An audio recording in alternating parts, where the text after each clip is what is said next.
Connection approved username. What you hear now will make you change your attitude towards your smartphone, computer, and even the Chinese robot vacuum cleaner that paints your entire apartment.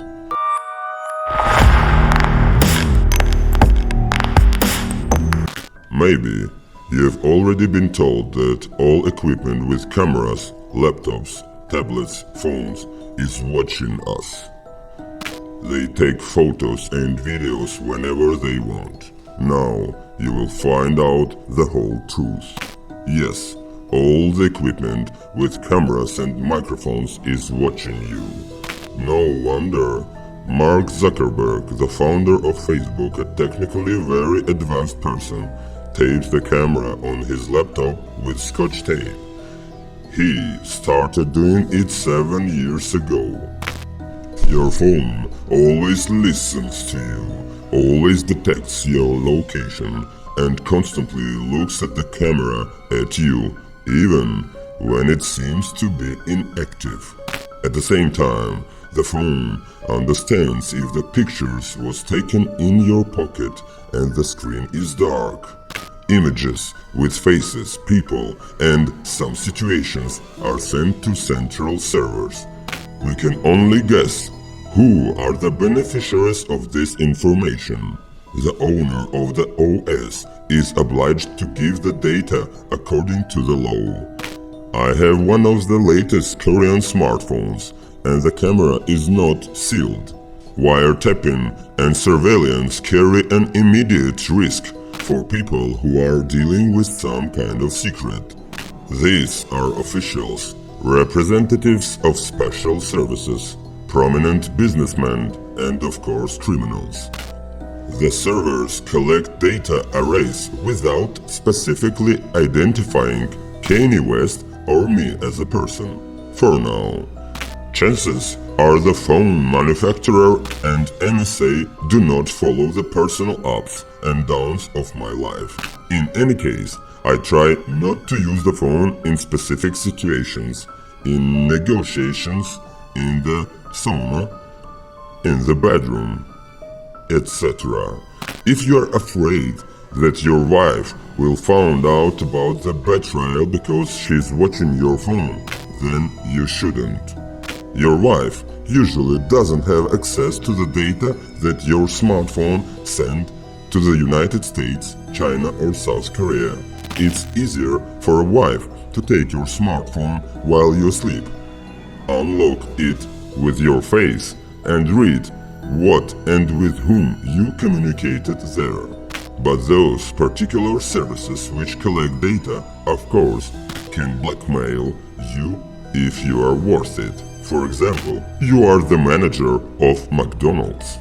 Many people say that messengers, Telegram, WhatsApp, Viber, Signal encrypt information, and unlike SMS and email, they are safer. Let's figure it out. Is it so? I think no one can know for sure.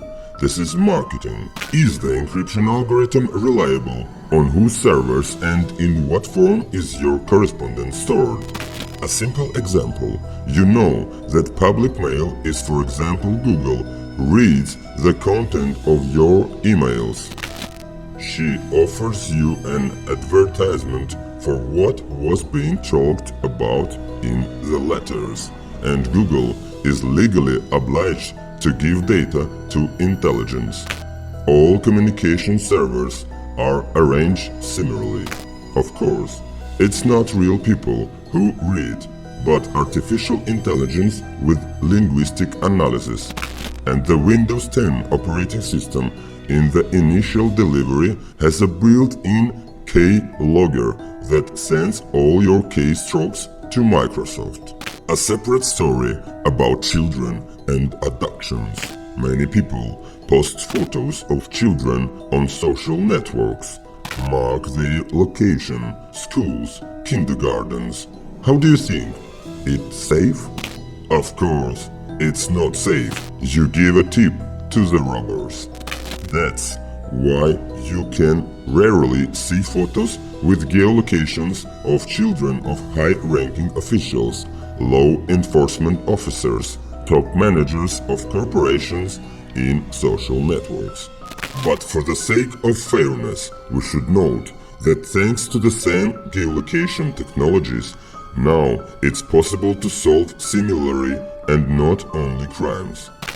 But do not forget, if you can see on the internet how your children look and where they are, then it will be possible to recognize them on the street, in the park, in the sandbox. Tests are constantly being shared on social networks. How will you be in old age? What kind of dog you are? To get the result, you need to provide access to profile data. It's safe. You can also download a public profile with the external programs. The danger of tests, in my opinion, lies elsewhere. This is a massive training of people, coaching them to do something on command. The mechanism is simple. Most people don't have enough attention, but here they say that you are a talented cook or look like a celebrity, or they send a test that 80% of people couldn't pass this test, but you could. Pleasantly. You will find out what kind of animal you are, who you were in past life, and why girl left you. A million idiotic results that everyone shares with friends. The test consists precisely in sharing. By the way, share, subscribe, and click on the bell, and in this case, you will indeed be better than everyone else. Flash mobs have the same meaning. Pour water over yourself. Post a photo of yourself 20 years ago. Recognition in harassment. This is how mindless mass behavior is trained. Like lemmings. They tell me, I do. Everyone run and I run. Anyone who collects massive data puts a note. These users are inclined to take massive action. The work is the same as in the death groups, which are far from the worst thing that is now on the network. The trained masses of people can be given tasks more and more difficult, and they will willingly complete them. For example, drugs, romanticizing crime, and it doesn't matter if it's cartels, hacker communities, or shootings in schools.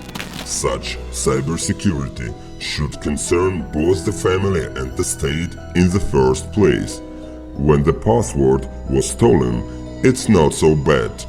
But when the mind was stolen, it is much worse. There are thousands of manipulators in the network now, and they are becoming more sophisticated. Check what your kids are doing online, in what groups and with whom do they communicate, what tasks do they perform. It can save their lives.